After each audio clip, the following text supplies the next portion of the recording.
Coach ক্রিকেটারদের ভারতের ভিসার আবেদন এখনও করা না হলেও পূরণ করে রাখা হয়েছে ভিসা ফর্ম। যদি হুট করে শ্রীলঙ্কায় খেলার সিদ্ধান্ত হয়, নেওয়া আছে সেই প্রস্তুতিও। প্রথম আলোর একটা প্রতিবেদন থেকে পড়ছিলাম বাংলাদেশ দলের টিম ম্যানেজমেন্টের, যারা বিশ্বকাপগামী দলের বিমানে চড়বেন তারা কিন্তু ইতিমধ্যেই ভিসা ফর্মটা পূরণ করে রেখেছেন, যদি এখনও জমা দেওয়া হয়নি। কোন দেশের? ভারতের। এবং প্রস্তুতি নিয়ে রাখা হয়েছে শ্রীলঙ্কায় যাওয়ার। আসলে কি হচ্ছে? বাংলাদেশ কি আদৌ বিশ্বকাপে খেলতে পারবে? বাংলাদেশ কি যেতে পারবে টি-20 বিশ্বকাপে? এবং যদি না যাওয়া হয় এবং যদি যাওয়া হয়, সব রকম সমীকরণ নিয়ে রাজ্যের আলোচনা, তবে সিদ্ধান্ত আসবে আগামী একদিনের মধ্যে। 21 তারিখের মধ্যেই কিন্তু সিদ্ধান্তটা জানিয়ে দিতে হবে। আইসিসি, বিসিবি সবাই একজোট হয়ে হয়তোবা সিদ্ধান্তটা জানাবে যে বাংলাদেশ বিশ্বকাপে খেলছে নাকি স্কটল্যান্ড। যদি বাংলাদেশ ভারতে গিয়ে খেলতে রাজি হয়, তাহলে আর কোনো রকম সমস্যাই থাকবে না। বিশ্বকাপের সূচি যেমনভাবে আছে সেভাবেই চলবে এবং বাংলাদেশ সেখানে খেলবে। কিন্তু যদি বাংলাদেশ সেখানে রাজি না হয়, যেই স্ট্যান্ডে বাংলাদেশ ক্রিকেট বোর্ড দাঁড়িয়ে রয়েছে, বাংলাদেশের সরকার দাঁড়িয়ে রয়েছে, সেই স্ট্যান্ড থেকে আসলে কি বাংলাদেশ ভারতে যাবে, সেই সম্ভাবনা একেবারে শূন্যের কোঠায়। এবং বাংলাদেশ যদি ভারতে না গিয়ে অন্য কোথাও খেলতে চায়, সেই দাবিটা কি আইসিসি মেনে নেবে?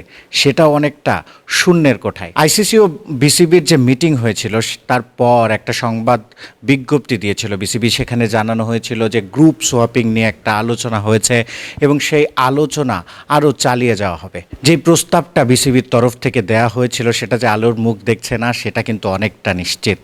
কারণ আয়ারল্যান্ড এই সোয়াপিংয়ের ক্ষেত্রে একমত হচ্ছে কি না, তারপর আইসিসি এটা চাচ্ছে কি না, সেটা একটা প্রশ্ন বটে। এবং যতদূর জানা গেছে যে আইসিসি এই গ্রুপ সোয়াপিংয়ের পক্ষে নন, এবং ক্রিকেট আয়ারল্যান্ডকে রাজি করানোর যে ব্যাপারটা, সেটাও আসলে আসছে না।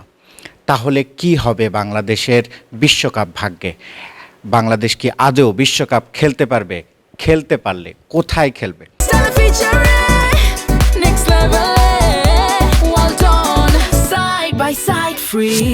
যদিও একটা আশার বাণী, এত এত নেগেটিভ কথার মধ্যে একটা আশার বাণী, যে পাকিস্তান ক্রিকেট বোর্ড হয়তোবা বাংলাদেশ ক্রিকেট বোর্ডের দাবির পক্ষে থাকবে, এবং তেমনটি হলে তারা একটা প্রস্তাব দিতে পারে বা তারা একটা হুমকি দিতে পারে যে যদি বাংলাদেশের দাবি, যেটা তারা ন্যায্য মনে করছে, সেই দাবিটা মানা না হয়, তাহলে হয়তোবা পাকিস্তানও বিশ্বকাপ না খেলার সিদ্ধান্ত জানাবে।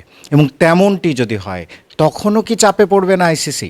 শুধু বাংলাদেশ না খেলা, সেখানে চাপটা খুব বেশি অনুভূত হচ্ছে বলে মনে হচ্ছে না। কারণ আইসিসি এখনও নিজেদের অবস্থানটাই বারবার জানিয়ে দিচ্ছে, বিসিবিকে বলছে যে ভারতে খেলার পরিবেশ আছে, তোমরা ভারতে আসো। বারবার সেই চেষ্টাই করা হচ্ছে যে এই দাবিটা যেন বাংলাদেশ মেনে নেয়। অন্যদিকে বাংলাদেশ এক কথা, কোনোভাবেই আমরা ভারতে যাব না, শ্রীলঙ্কার মাটিতে আমাদের কিভাবে খেলানো যায় সেই চেষ্টা। কিন্তু একেবারে শেষ সময়, আর কয়েকদিন বাকি বিশ্বকাপ শুরু হতে, তখন কি আদৌ এটা সম্ভব? সব কিছু মিলিয়ে একটা জগাখিচুড়ি অবস্থা। সেখান থেকে বাংলাদেশের আশার সলতে যেটা বেঁচে আছে, সেটা অনেকটা পাকিস্তানের উপর নির্ভর করছে। দিন শেষে পাকিস্তান কি শেষ পর্যন্ত বাংলাদেশের পক্ষে থাকবে? আর থাকলেও কি বাংলাদেশের দাবিটা তাতে পূরণ হবে? সেটা এখন দেখার বিষয়। যেমনটা বলছিলাম, সিদ্ধান্ত আর একদিন পরেই, 21 তারিখে। শিহাব হাসান খান, ক্রিকেট 97, মিরপুর, ঢাকা।